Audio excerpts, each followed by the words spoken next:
Hey everyone, welcome back to the Jim Handy channel. And if you're new here, thanks for stopping by to check out the video. Today I have a really simple do-it-yourself project. It's related to a garage door, and I'm going to show you how you can both quieten your garage door and make it work smoother by installing new rollers.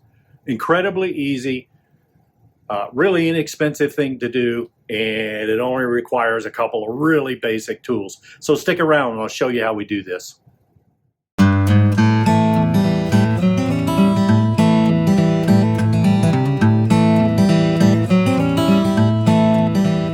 Okay, so here's our 10-pack, and that's exactly what we need. 5 rollers on either side. So we'll open this up, and you can see the brand here. 2-inch nylon garage door roller, that's referring to the diameter of the wheel itself, and a 4-inch stem on it. I do have a link for this. I purchased this off Amazon, and there's a link down in the description if you're interested in picking up a set of these for yourself. All right, so let's take one of these out and see what we have. And that's a really nice looking nylon roller. I like the color. Not that the color necessarily makes these work better, but definitely nice. Let's compare it to one of the old ones. I've actually already taken one of the old hinges off, and we can see that diameter-wise, they're the same. The stem is actually a tad bit longer, maybe about 3/16 to a 1/4 inch longer. Okay, as far as tools that you will need, you're going to need one or the other of these two tools to leverage the method that I'm going to show you, which is actually bending the track.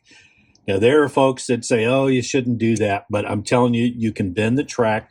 It doesn't have to be bent much to get the old rollers out, and you can bend it right back. It's totally okay to do.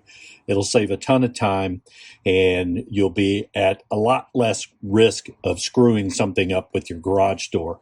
But what we have here are a pair of channel locks. Those work just fine, or a pair of vice grips. And the vice grips have, you can adjust these jaws here so that you can get a tight grip, and then this closes and applies pressure. Of the two, the vice grips are probably the preferred, and that's what I'm going to be using. So if you have one or the other of these two pliers here, then you're good to go. The other tool you're going to need is just a screwdriver, and this is just a standard screwdriver. If you have one that's bigger than what I'm showing you here, that's even better. I have this really large one here because we're going to use this to act like a pry bar to be able to get behind the wheel of the old rollers, and you'll see what I mean by that in a moment. But I'm not going to use this big one because in all likelihood you don't have a screwdriver that big. We're just going to use a standard screwdriver, which will work. All right, so I mentioned that we have 5 of these rollers on each side. We have our top roller there, has a different kind of a mount, but and then we come down, and these mounts are actually hinges for the door. So we have those. And then finally, the bottom one here, and this is really, really critical. Some people say take the hinges off. I think most people do caution about removing this bracket that holds the bottom roller. You do not want to remove that bracket. Do not remove that bracket. And the reason being, there is a steel cable. You probably can't see that, but there is a steel cable that connects to that bracket. That steel cable runs up and is connected to that roller. And that steel cable is under quite a bit of tension. Now, when you raise the door all the way up, it lessens the amount of tension. And some will say raise your door all the way up and then remove the cable off that bracket so that you can then remove that bracket and get your roller out. Nonsense. You do not want to do that, because even with the reduced tension, that cable's going to come off that roller and you're going to have a devil of a time getting it back on correctly. So do not, whatever you do, do not take that cable loose from this bottom bracket. You'll regret it, believe me.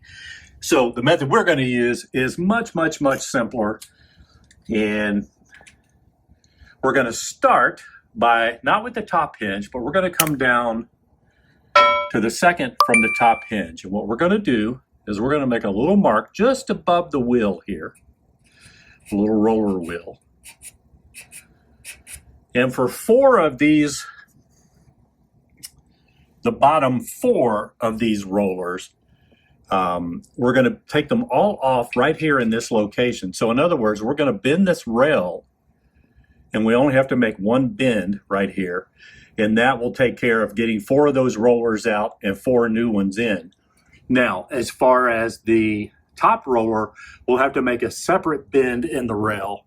And again, we'll probably come in about right here.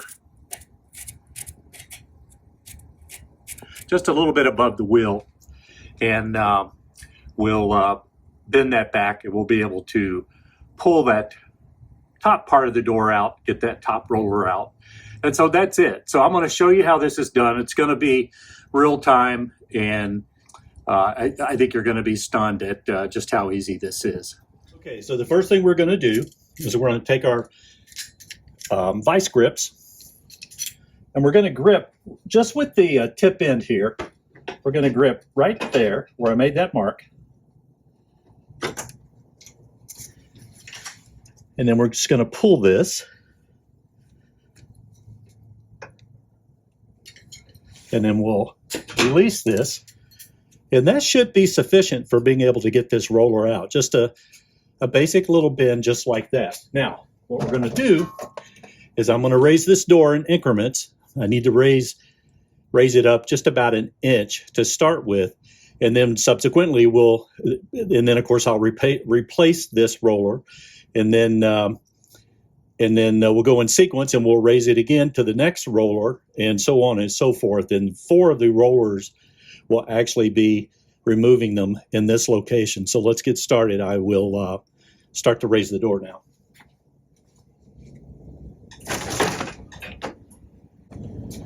Okay, so we've got that just about where we want it. There is a little bit of leeway here. You can see I can go up and down with that, so it doesn't have to be perfect. And we're just going to take a screwdriver. We're going to get right in behind that roller just to push it inward. And then we pull the door inward, and this roller just slides right out, just like that. We take our new roller, pop it in, back in, and just pop it back in like that. It's that simple. Now we're going to do the other 3 that are below it, and then we'll finish up with the top one.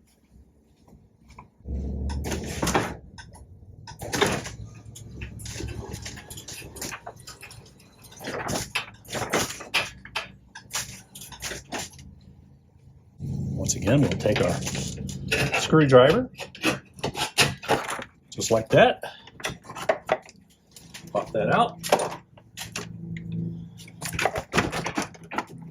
Pop a new one in, just like that. And we'll finish up with the other 2.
Okay. So that has those 4 installed. Now, I'm going to go ahead and lower the door before I actually bend this back.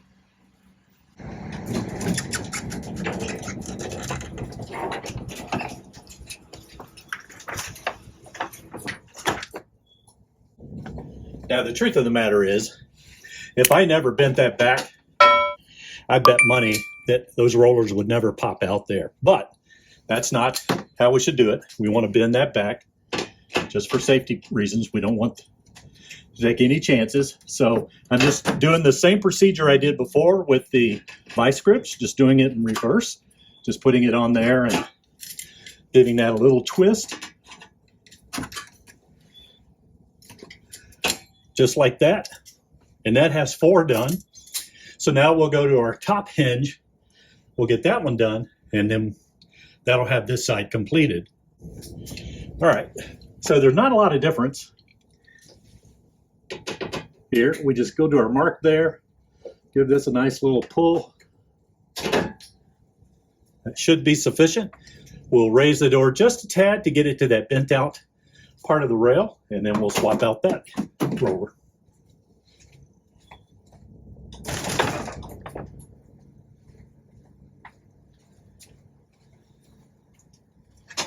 And we'll get our screwdriver.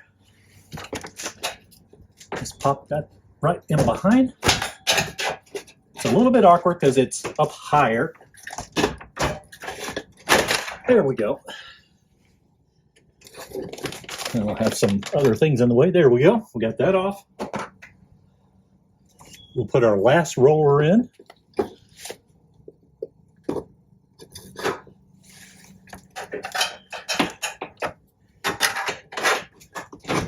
Again, this is where we're using our screwdriver as a pry tool. There we go. Everything's back in place. I'm going to lower the door. We'll bend this back, and then this side will be complete.